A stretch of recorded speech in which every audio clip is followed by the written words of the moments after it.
જામનગરમાં આમ આદમી પાર્ટીની સભામાં હંગામો થયો। ધારાસભ્ય ગોપાલ ઇટાલિયા પર જૂતું ફેંકાતા હડકંપ મચ્યો છે।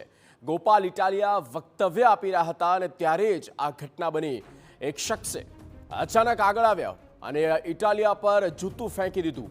પોલીસે તરત જ જૂતું ફેંકનાર વ્યક્તિને કાબૂમાં લીધો અને તેની અટકાયત કરી છે। સભામાં હાજર લોકોએ જૂતું ફેંકનારની ધોલાઈ કરી। જૂતું ફેંકનારનું નામ છત્રપાલસિંહ જાડેજા હોવાનું સામે આવ્યું છે। તો જૂતું ફેંકાયા બાદ ગોપાલ ઇટાલિયાએ તેમની પ્રથમ પ્રતિક્રિયા પણ આપી। ગોપાલ ઇટાલિયાએ ભાજપ અને કોંગ્રેસ બંને પર પ્રહાર કર્યા। મારા પર હુમલા પાછળ ભાજપ અને કોંગ્રેસ બંને જવાબદાર તેવું ઇટાલિયાએ કહ્યું। આપને જન સમર્થન જોઈ ભાજપ કોંગ્રેસના પેટમાં તેલ રેડાયું। હુમલાખોરને પોલીસ જ સભામાં લઈને આવી તેવું પણ ગોપાલ ઇટાલિયાએ કહ્યું છે।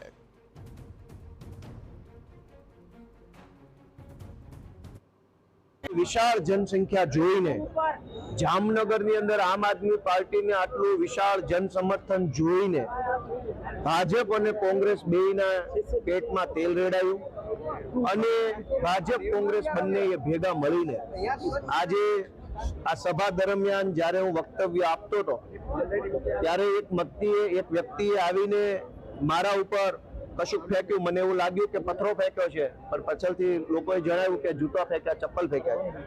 દોસ્તો, હું જ્યારે બોલતો હતો ત્યારે હું દારૂ અને ડ્રગ્સ ઉપર વાત કરી રહ્યો હતો। ત્યારે હું આમ જનતાને સરકારી કચેરીમાં જે તકલીફ પડે છે એની ઉપર વાત કરી રહ્યો હતો। આમ જનતાને સરકારી કચેરીમાં કોઈ તકલીફ પડે છે એ મુદ્દો ઉઠાવવો ગુનો નથી। ગુજરાતમાંથી ડ્રગ્સનું દૂષણ નાશ પામે એ મુદ્દો ઉઠાવવો ગુનો નથી। પોલીસવાળાની સાથે જ આ ભાઈ આવ્યો। લોકોએ એવું કીધું કે પોલીસની ગાડીમાંથી જ આ ભાઈ પોલીસ લઈને આવ્યા છે। મેં જોયું નથી, પણ હું તો સ્ટેજ ઉપર હતો। અચાનક પોલીસવાળા આવ્યા, આ ભાઈ આવ્યો અને જેવું એને મારા ઉપર ફેંક્યું ચપ્પલ, તરત જ પોલીસે એને એસ્કોર્ટ કરી લીધો।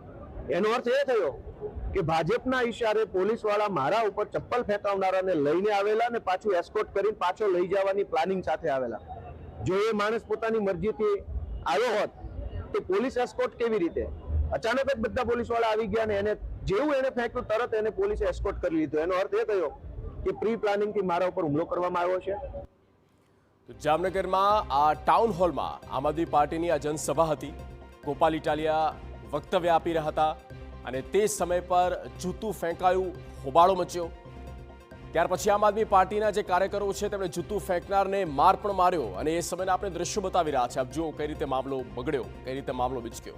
નામ છે છત્રપાલસિંહ જાડેજા। આ નામનો વ્યક્તિ જેણે ઇટાલિયા પર જૂતાનો ઘા કર્યો અને આપના કાર્યકર્તાઓ આ વ્યક્તિ છત્રપાલસિંહ પર તૂટી પડ્યા, તેને માર પણ માર્યો। પોલીસ વચ્ચે પડી અને માંડ ત્યાંથી તેને છોડાવ્યો અને તેની હાલ અટકાયત કરવામાં આવી છે।